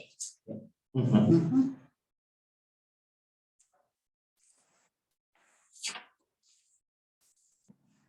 That's related to the statutes. Like we can't use the money to. Right.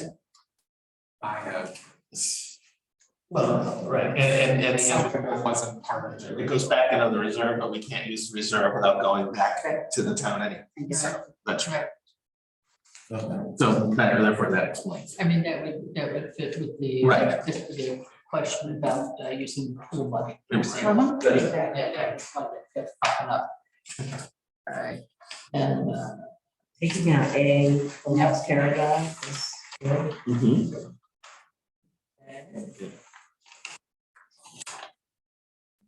second page. How about adding with a reasonable completion date on that first line? How do you define reasonable? Exactly. Yeah, that's the tricky part. Estimates which said expenditures in the timeline. I mean, I think that the timeline, that's what somebody feels it is. The completion date. Yeah.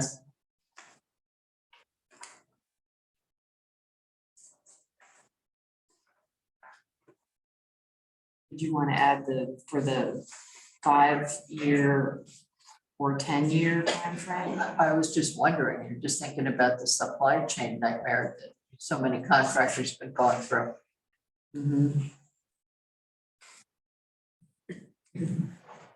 could split the difference. So that's somewhere in between.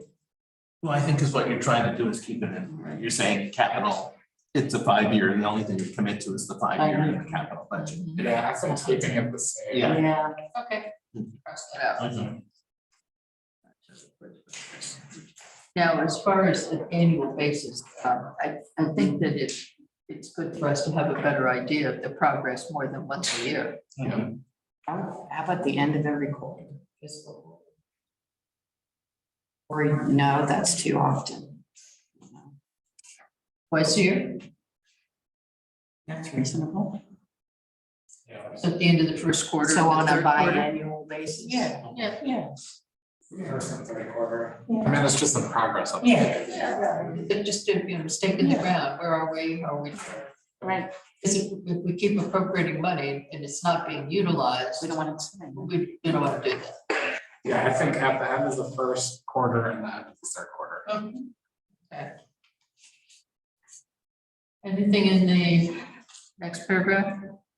No. The tagline on that section?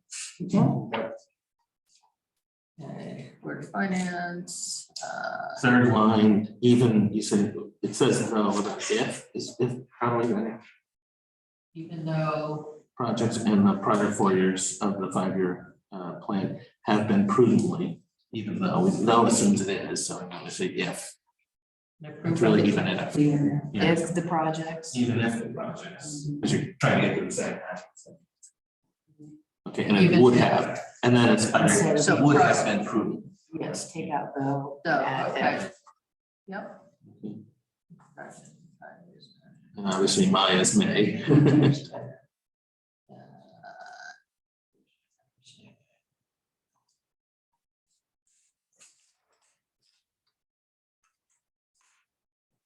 Yeah, no, I had a question on this because it said the Board of Finance, a little bit.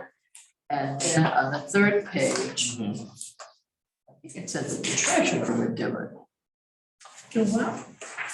Process for cancellation. Remove the project, if the project was canceled. Yeah, that's what my question was, really. Process for by whom? That was my question too. Exactly, yeah. That we may remove, we can make it we shall remove. And then,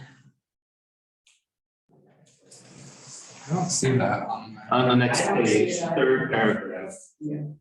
Oh, that was canceled out. Right. remove the executive funds, general fund.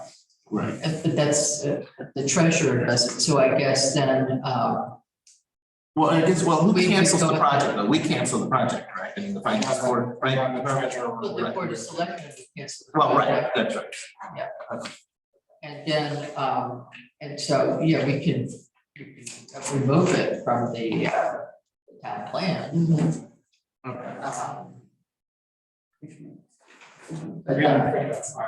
So we do, then we go back that and then change it to Board of Finance shall. Is the third here, the part where it talks about the treasurer just referring to the activity? Yes. Yeah, moving it from the document, Yeah. and that sort of thing, I'm not actually deciding. what that's- I'm just, you know, kind of making sure that things are in sync, yeah. So do then, would you have to put that back into Board of Selectmen's section to say Board of Selectmen? As responsible BD and MIC. Shall report to the Board of Selectmen for any canceled projects, and then the Board of Selectmen will. Or you could just simply say any approved capital project that is canceled by the Board of Selectmen. Also gets out. Yeah. Because that's how it works, right? Right. Yeah. Yeah, I mean, They would it's- go to the Board of Selectmen, Board of Selectmen would come to us to say, hey, Yep, the pool's not happening. right. Right. And then we would remove it, and then Barbara would take it off the list. Right. All right. Exactly. I mean, this does get a little nitty, but. Yeah, it just says upon recommendation of the budget making authority and approval of the legislative body, you're the budget. We're the budget making authority. Legislative body of the tax. Okay. That's right. Okay. And then just the sentence right before that, just my is may. Yeah, we got that. You're talking about the first paragraph in the Board of Finance section? Yeah, Yep, it said economic pressures might require. Yeah. I'm with you here. Oh, no, you already did it. Oh. Found it. That was a typo. All right. All right. So, and then we've got, oh, so we got the third paragraph. This is interesting. So we'll seek to maintain an expenditure level of no more than 8% of the entire town budget for each year in the 5-year capital plan. Well, that's just blown to smithereens with the current capital plan. So we're gonna have to modify that.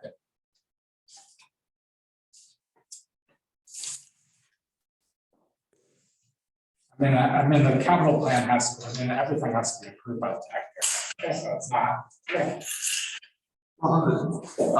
I guess the question was, is it over the entire budget or is it the yearly slice that has? The slice is how I'm interpreting it, right? Yeah. Is that how you were interpreting it? Yes. Yeah. Makes sense. Right, yeah, we're looking at $1,000,004, $1,008, $1,009, $2 million, $1,009. I mean, these are big bucks. Still within, that's up to 15%. Yeah. Is this in the statute? No, this is No, it's the, This is more darn. yeah, so, right, you're saying you gotta go with that number or change, that's right. That's right. We should just say between 8 and 15%. I mean, I read this as we shall seek to maintain. Well, and then also perhaps it's an overtime, it's an addition of something that's overtime, because there are some years we're gonna be. Sorry. Yeah.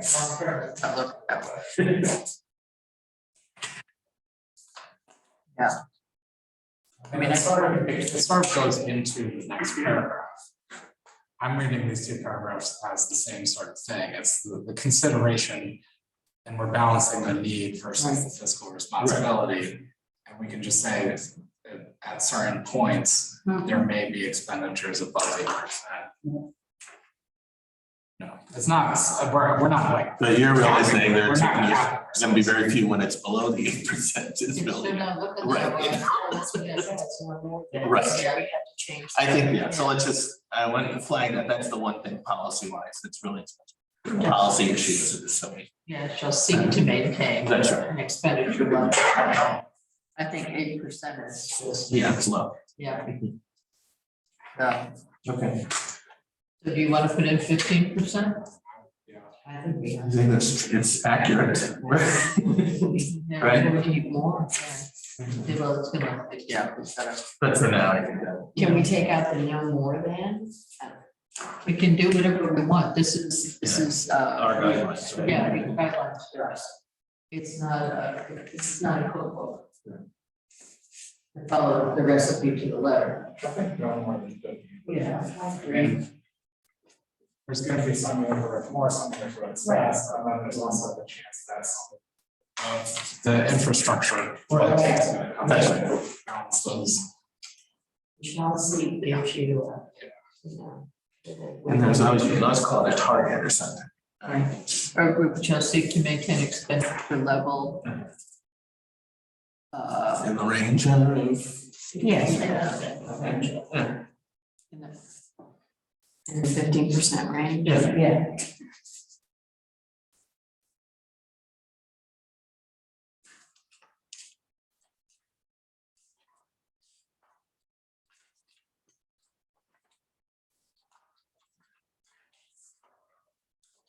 Yeah, strike of no more than 8%. Right. Okay. Next paragraph's okay. Do you want to combine those two? Yeah. I think combining those two paragraphs. I'm making notes too, so I'll give you mine. I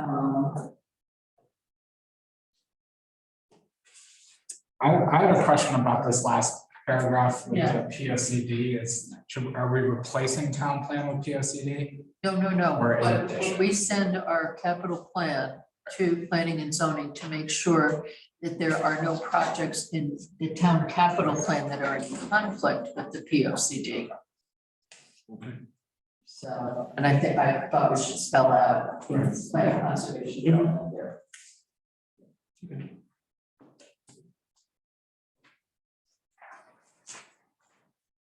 And then for the last edition. Should we just do it to the annual town meeting? Because that's when we, or the annual budget meeting. Yeah, for the taxpayers May budget meeting. Yeah.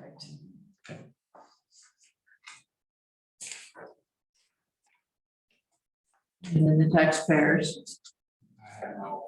we could just get more of it at the meeting. Be very helpful. Right, and hopefully, right, that'll help. We can, we're just gonna be able to use Zoom. Yeah. And then the treasurer report to the Board of Select Board of Finance Capital Plan Fund expenditures when we'll just say it at the end of the, end of the first quarter of the third quarter. Those aren't terrific times for you, are they? First quarter of the calendar year or the fiscal year? Fiscal year. The third quarter is tough because that's right after the calendar year ends, but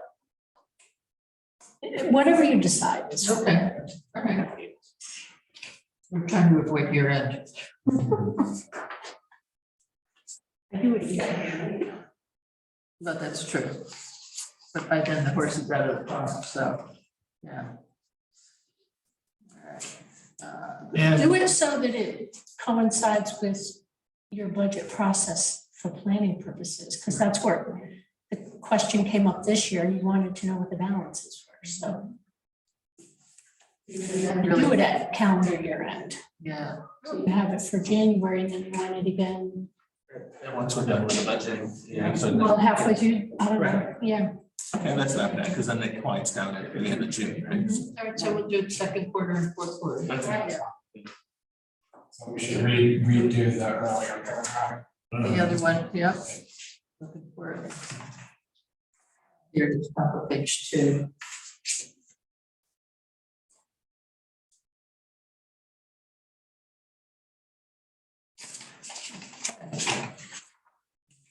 And we've got,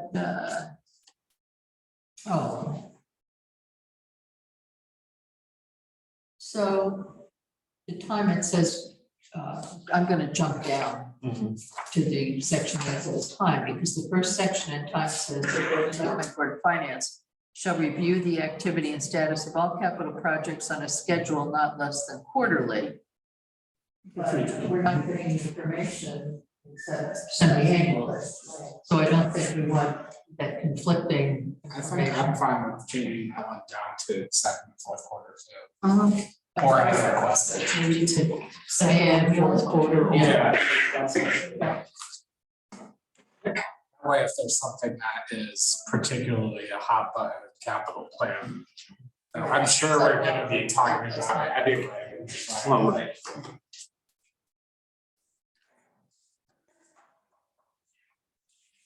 Second and fourth quarter as requested. Yeah.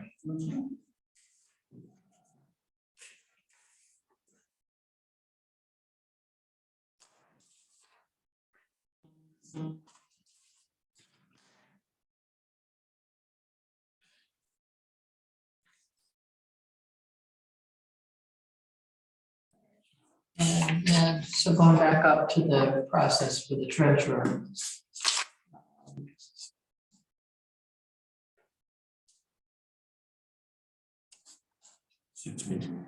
Capital projects that have been completed refer to the 5-year plan upon closure of the project. Now, you just told us partly that the statute says no for that, correct? No, it doesn't. It says that it reverts back to the plan. Right. Well, the, Does it go back to the general? to the, it's funny, no, it actually goes back to the The reserve. reserve fund, But but we can't use it without really going back to the town anyway, so, right? Yeah. But I think originally the intent was that there is no unallocated reserve. Right. So once the reserve has reached the level that it needs to be fully funded, then anything after that, when a project closes, needs to go back to the general fund. Exactly. That's right. Got it. So we wouldn't want to say then to the we wouldn't call it the 5-year plan. Yeah, the reserve fund. The reserve fund. Right. Yeah. The capital, That's right. capital reserve fund, right? Yeah, oh, that's what I said. I said, or I was assuming fund, that they were referring to the fund, not the plan, so. Do I want to add in the caveat until it is fully funded? I don't think it's ever going to be fully funded. That's because pre-borrowing in early years when it was first created. And fund six.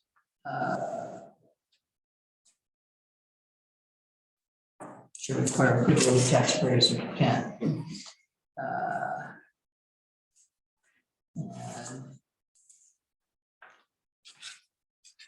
That's like suggested language there. And then standards. I just, anybody have anything else in the process or the time? No. In the standard section. Other than, on the time, shall I have an updated approved? Want to add updated to that? Where? Well, they have to approve the 5-year plan every year anyway, so. So it is updated, okay. Yeah. Then in the standard section, the second to last line. Right. After the semicolon. Instead of saying those certain government accounting standards must be applied in determining the eligibility of capital expenditure. That's kind of, I don't know, maybe appropriate would be a better word to use. Or relevant, I don't know. I mean, You know, probably relevant. Yeah, I would say relevant. relevant? Yeah. Okay.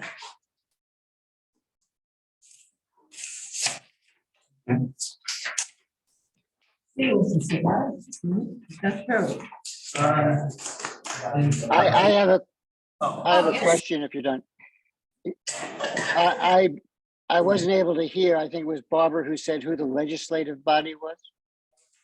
Oh, it's the town meeting slash, yeah, it's with us, our legislative body is the town meeting in Kent. That's we don't have a legislature, we have Right. it's- So does this policy have to be approved by the legislative body? It's not a policy, it's guidelines. Yeah, so these are our own guidelines. Right. Okay, well, I would add then at the bottom, an amendment paragraph that says, you know, in the future, the Board of Finance, you know, may amend these guidelines as it sees fit from time to time. Perfect. Yes. Coming from our resident lawyers.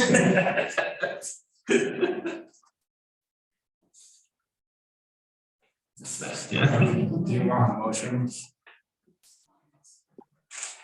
No, I'm. Yeah. Nancy, would you like a motion? She's finishing her notes. Right?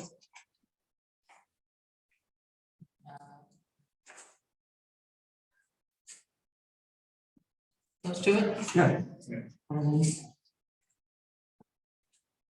time to time by the Board of Finances. Yeah. Okay. And I'm gonna start the policy on the front, we call it guidelines. And then do we need to vote on this? I think we probably want to clean proper before we vote. on Okay. it. So that's Okay. next meeting. Yeah, Bonnie, you get that for us? Clean copy of this? And then well, for the next meeting. Yes, please. Okay. Okay. In terms of budget, so we've gone through both Board of Ed and Selectmen. What happens with us relative to those two? Do we take an action in our next meeting on both of those? Budgets? Yes. Or is that our intention? anyway? Yes, because if you look at the budget schedule, Right. May is just around the corner. Right. So there's not a lot of time. So we have, I mean, this is the last presentation that we're receiving. And then in April, we have our regular meeting on the 19th. If we need to have another meeting, I will schedule another meeting in April. But that's where, you know, I mean, we're really gonna have to think hard of what we're going to do. Or should we be meeting before the 19th because of such a big increase? Interesting, that was a big, well, I guess what comes next in our, Jean, are you guys gonna, we did express some concerns without specifics. Are you gonna pare down the budget or not, either way, but decide if you want to hold fast, you want to look at the areas in I think if it works for you all, it would be great to have a little bit more of a like, I'd like to give you you've heard what our concerns are, and I would, as I said, they're not hard and fast, but we would like you to respond, at least in your next draft, say, we felt we responded to your concerns to the extent that we can, and here's how much we were able. Does that make sense? Or no, right, yeah. Oftentimes past practice has been that we look at what we feel the taxpayers would be able to swallow. And then we would have to go to parties and say, we need you to cut X amount of dollars and not dictate, right? Leave the management up to the entities that know best how to manage their entities. So that has been the past practice. And I think we've got a Board of Ed budget which we're reasonably comfortable. At least I am, with that, until we actually, as a group, decide. We'll talk about it, yeah. And the selectmen's budget and the capital plan. That's right. And then, the discussion regarding the reserve that we have, yeah. It's a lot of parts. Yes, it is, yeah. I will say for myself, it would be very difficult for me to meet earlier the next meeting. Okay. Just because I am also under budget season at work, You and me both. so. But I think you're gonna continue to refine what you're doing, the Board of Selectmen are with you. well, this was our presentation to you, so we're just waiting to hear back. Now, I just don't want it to turn into an 11th hour crash. Right. Where we're asking and then. So based on this document amongst ourselves, we might, before the meeting, at least have all gone through both of these again, so that we actually know exactly at the next meeting what actions we're gonna recommend, at least to each other, and come out of that meeting with our formal response to. Correct. We're gonna have to, because the budget hearing for the townspeople is May 5th. And between April 19th and May 5th is not a heck of a lot of time. And by the way, Barbara has to produce all the. Right. And Barbara, what do you- it has to be published a week in advance. Right. Yeah. So that's a very tight turnaround, which is why I was kind of saying, I think we I need could to. maybe do the 12th. We could do it, and we could, listen, for that meeting, we could probably just do this.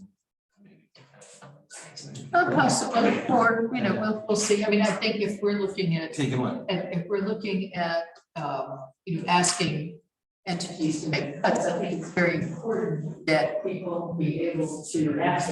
And so I think it's very important to be a hybrid meeting, because some people are much more comfortable speaking in person. Gotcha. And others who can't be here can certainly, be on Zoom. So that would be my recommendation. I mean, the more people we hear from, the more people we engage, the better off we're gonna be. Donna. Just curious, when do you want this on planning and zoning's agenda to approve the capital plan? Yes. They're not meeting until the 19th. They won't meet again until May, because they meet on the second We're Thursday. gonna be sending it to you shortly. So should we anticipate putting it on the April agenda? Yes, please.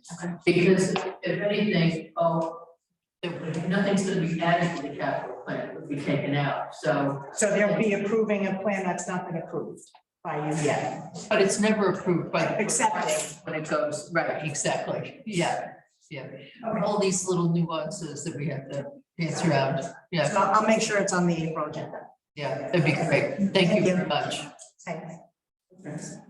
Okay, so last but not least, so we think the 12th? I can do the 12th. Yeah. I just want to make sure I can. But that's a Wednesday, so it should be okay, it should be safe.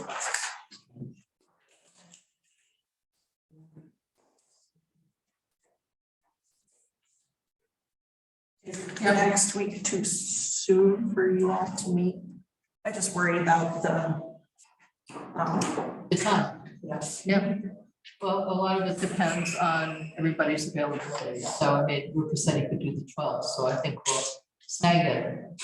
I'd mean, if, it depends on when we can meet next week. Can't do Wednesday. Hold on one second, sorry. I have to find calendars on it.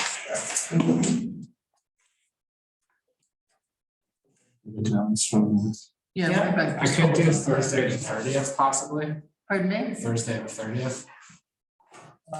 Don't think I can do that.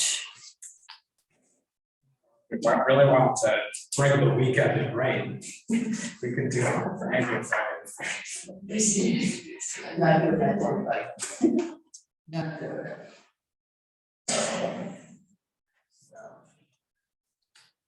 So that first week in April is not good. Okay.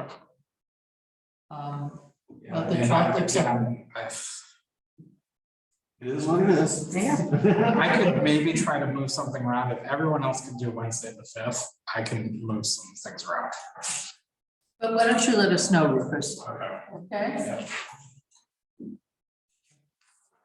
So it's either gonna be the Everyone else do the 5th. or the 12th, yeah, okay, April 5th or 12th. I'll let you guys know by tomorrow. By what? Tomorrow. Oh, fabulous, okay.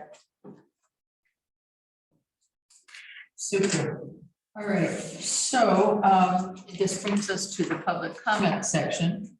Public comments are welcome. Each speaker will have an opportunity to speak once prior to any speaker commenting for an additional time. No town employee or community member should be defamed within a public comment. So, anybody wishing to speak? We'll welcome you to share your thoughts. Come on up, Laura. You get another crack at it here since nobody else is jumping up. No, I just have one more comment based on the meeting last time. You brought up having an outside party to come in and do an assessment. I don't know if it's this sort of format or what format it's raised in, but I would be curious about the town's strategy for affordable housing, for the future of education. Obviously, this is a budget session. You guys need to get to the end of year and finish up the numbers. But I would be curious as a townsperson when these sorts of future items are addressed or where the strategy is developed. So that's my question. Yeah. Which I assume is. There's a very it's lively finance affordable and- housing entity in town, which I'm sure you're well aware of. And that's So- kind of a joint finance and P and Z. Well, at the Board of Selectmen. Right, well, right, actually. it's- Board of Selectmen, yeah. Yeah. Yes, the answer is, I think everybody seems to feel we have a need for it. We don't know when we actually get to it, but we know we have a need. Okay. You know, I want to figure out. A plan, affordable housing plan, we went through a Process to create an affordable housing plan, and it was sort of a deep dive. I can send you the link. Oh, that's great. So it's online. And then the same from an education standpoint, I know that was brought up in doing an assessment. I know just in, after your comment about marketing the KCS school and going to the website, Right. it definitely needs an upgrade. I don't know if you've seen it. But, again, all of these things, I thought they were great points from the last meeting. I just wanted to make sure they weren't lost. Thank you, I appreciate it. Been kind of a good resource there, Scott. Yeah. We have a brand new community relations committee, so we're on all of it. As we get to members given here, When worth. Oh, sorry. Lynn? I just wanted to let you guys know that there continues to be audio issues. Very, very hard to follow your conversations. So You can't hear us? it's very echoey in the room and I find it really curious. I think it really has to do with the microphones because I have recorded in that room for many years using my phone and I can always hear fine. I have my phone recording the meeting. But we may have to go back to old fashioned mics with cables on the I table. think you might need, I think you might need mics, particularly on you guys up front, because it was very hard to understand your conversations. Okay. That's actually an easy fix. Also, looking around the room, the curtains are all on. Right. And And that would certainly help with the live. Yeah. But I have had that, it's so funny, with several other places where they kind of, with all this, and then they wind up putting the microphones back on the table. Yeah. I was in Newcastle yesterday, and one of their room is almost exactly this big, and the same big vaulted ceilings, and they have Go back to the nice mics, right? little, you know, little Exactly. discreet ones, but at every single. Okay. Well, thanks, Lynn. Yeah, I have thanks for. another, I have a question though, Nancy. Did, Oh, I thought you would. did you guys actually approve the guidelines or not? I could not hear. We agreed on what the changes would be, and we're not going to approve until we see the fresh copy, because it's all chicken scratched all over. Okay, thank you. You're welcome. Anyone else? Okay, there being none. Motion to adjourn. There we have it. Jason. Take it up to you.